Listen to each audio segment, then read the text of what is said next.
Rows and rows of closed down businesses in Southern California. This retail nightmare is the result of 16 months of travel restrictions along the U.S.-Mexico border.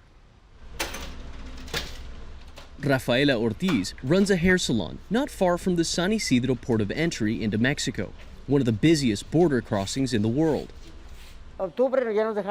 She tells us the lack of Mexican tourists has forced many businesses in this area to shut their doors.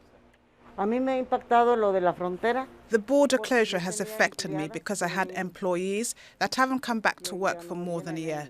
That's affected me. I think all of San Ysidro has been affected because many businesses closed and stayed closed.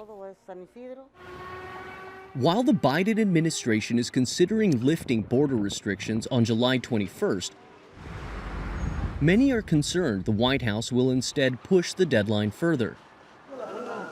For his part, Mexico's President López Obrador has doubled up on inoculation efforts in the northern part of the country, hoping that more vaccination will lead to a quicker lifting of restrictions.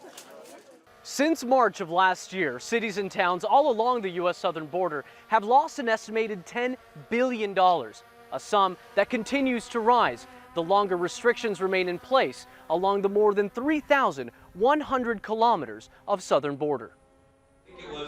Jason Wells, head of the San Ysidro Chamber of Commerce, says the last 16 months with no foreign visitors has been dreadful. In an average year, we have $895 million in sales in San Ysidro. We're calculating from March of 2020 to March of 2021, those sales to be about $250 million. So you're looking at like 74% loss in that revenue, in revenue here. But again, like I said, it's 1,900 families that no longer have a job to count on. The economic fallout is not only being felt along the U.S. southern border. The pressure on Canada's government to reach an agreement with the U.S. to return travel to normal is mounting. While there's uncertainty over how and when the U.S., Canada, and Mexico will lift border restrictions, it's clear that the economies of all three countries cannot fully reopen until the borders do. Manuel, Rapalo, Al Jazeera, San Ysidro, California.